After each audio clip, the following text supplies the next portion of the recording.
Shalom, my friends. Welcome to this week's word study.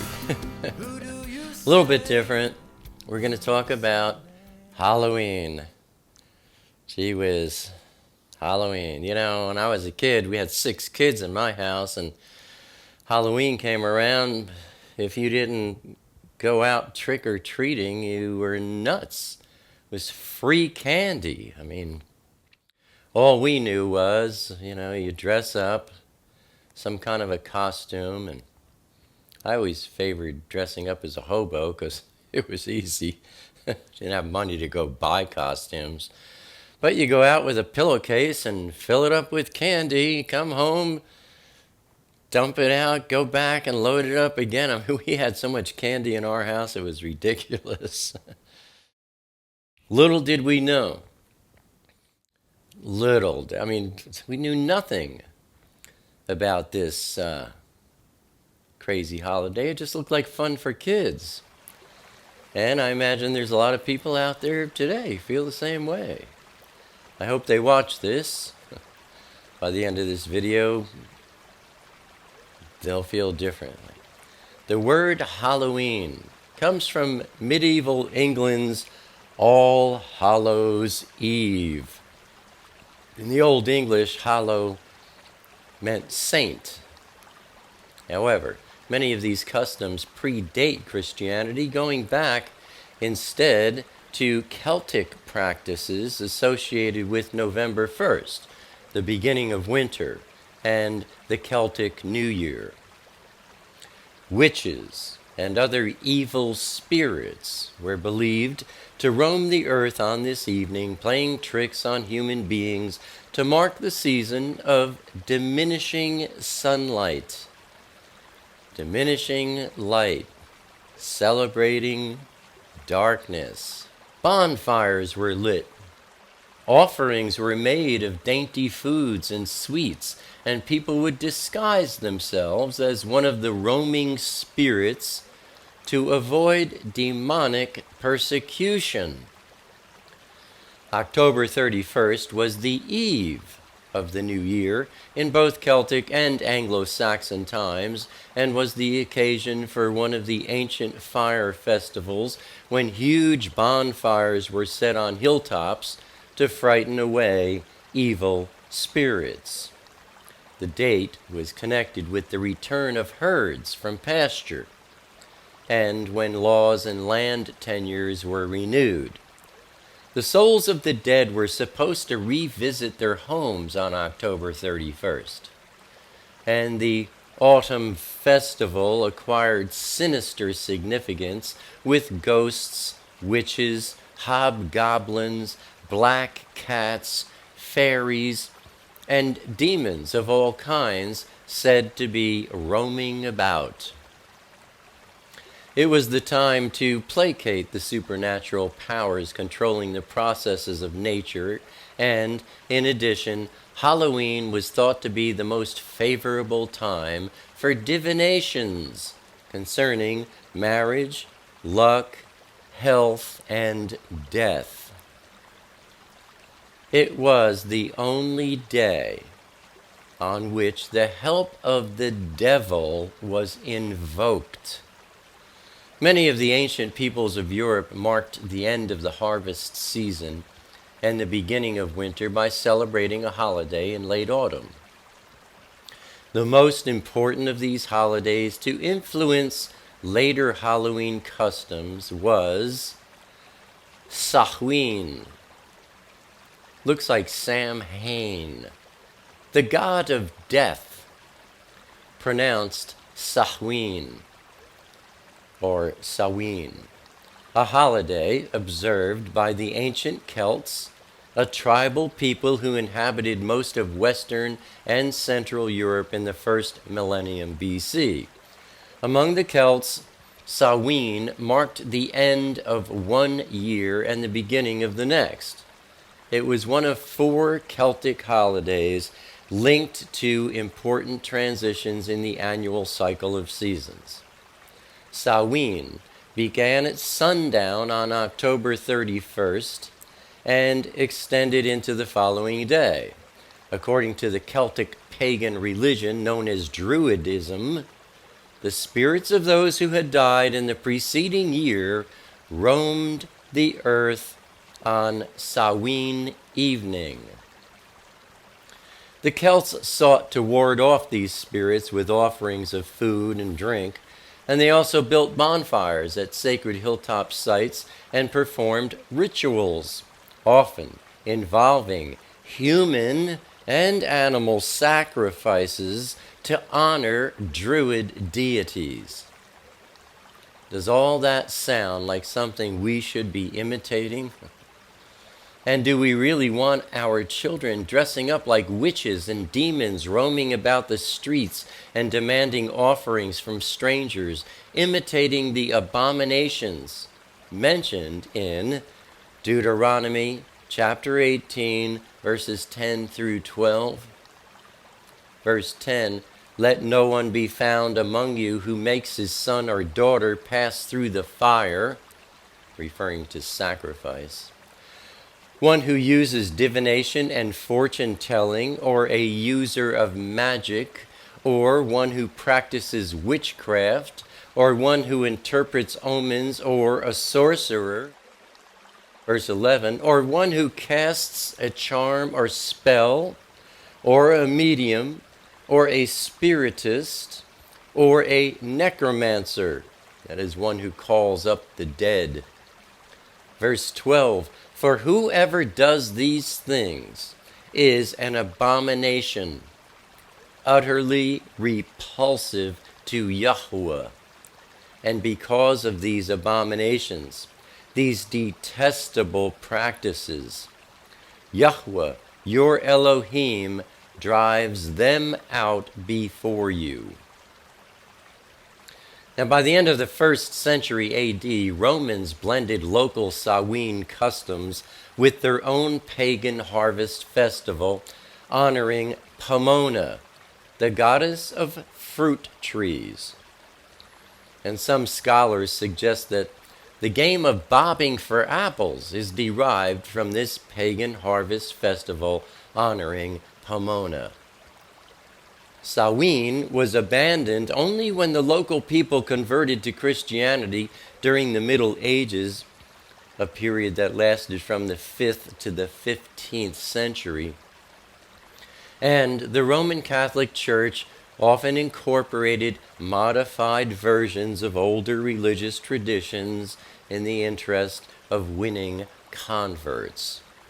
For example, Pope Gregory IV in the 8th century, in an effort to get the people to quit the festival of Samhain, invented All Saints' Day.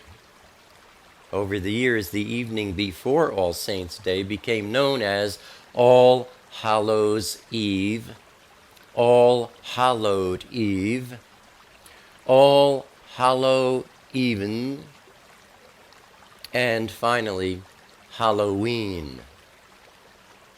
Een being an abbreviation of evening or eve. Hallow Eve, Halloween. This was an attempt to get the people to turn away from the disgusting observance of Samhain.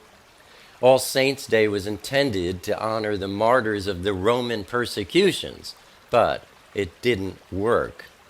In fact, it never works to take any pagan holiday and try to soften it with changes that make it okay. Or, like today, a lot of churches, we're doing Halloween, to draw them in so that we can steer them towards Christianity. It doesn't work.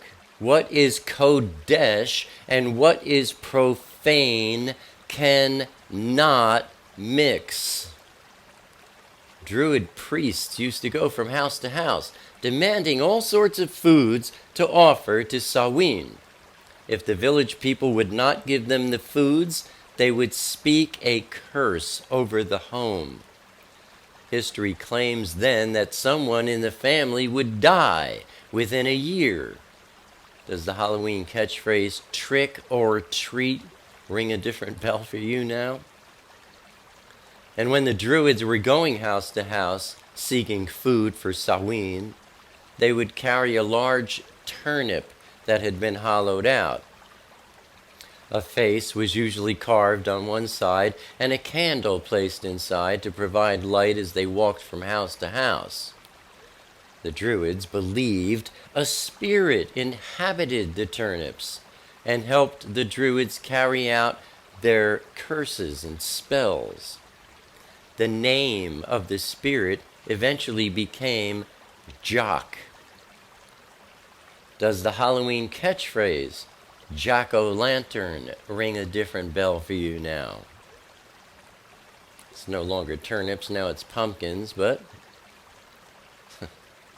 there's probably spirits attached to each one of those pumpkins that have candles in them and faces of demons carved in them. In America, Halloween lost popularity in the 1920s and 30s when young hooligans started using it as an excuse to commit vandalism. By the 1950s, town leaders curbed vandalism and focused on celebrations on school-aged children, and trick-or-treating's popularity grew and helped make the holiday second only to Christmas. Commercially, Americans spend a cool $6 billion each year on Halloween. $4 billion is spent on costumes, decorations, and parties, and another $2 billion on candy consumption. Today, people take pumpkins, carve the faces of demons into them, and then light them up to give them life.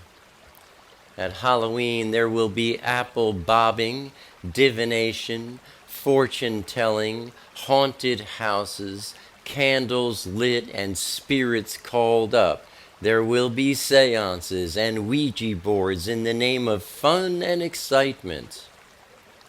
All portals and doorways, opening people up to the demonic realms, to demonic attachments and strongholds in their lives.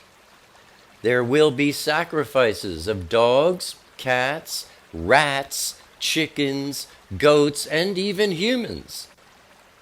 The plain and simple fact is that the roots of Halloween are found strictly in demonic idolatry. Romans 12:2 certainly applies. Stop being conformed to this world with its superficial values and customs.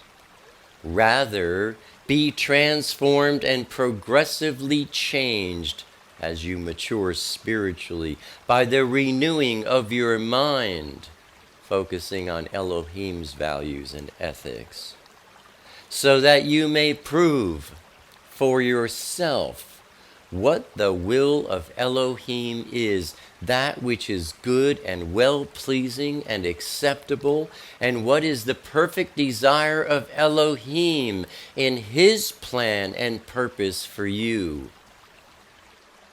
1 Corinthians chapter 10, verse 21. You cannot drink both the Adon's cup, the master's cup, and the cup of demons.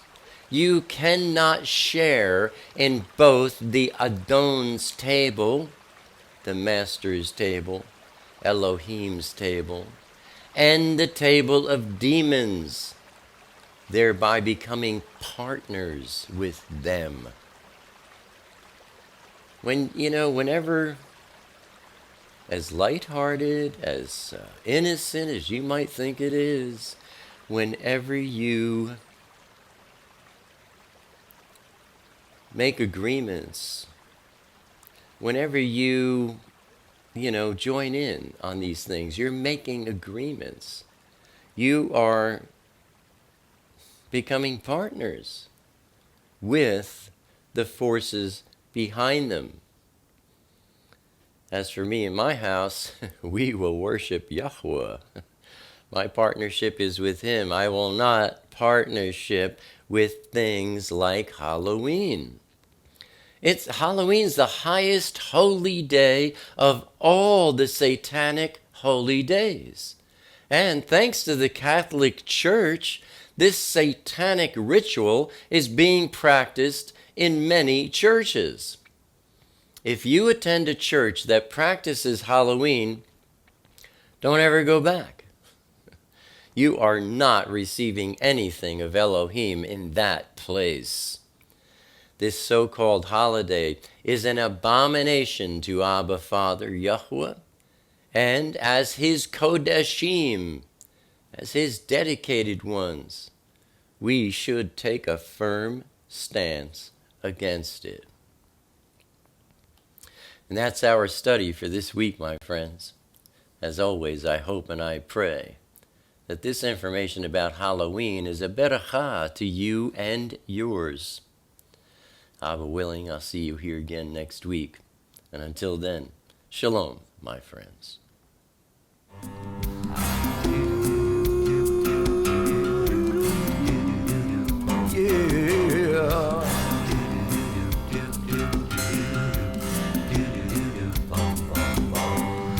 Now 2,000 years have gone by, it's another working day. Some would rather let it lie, but the question still remains.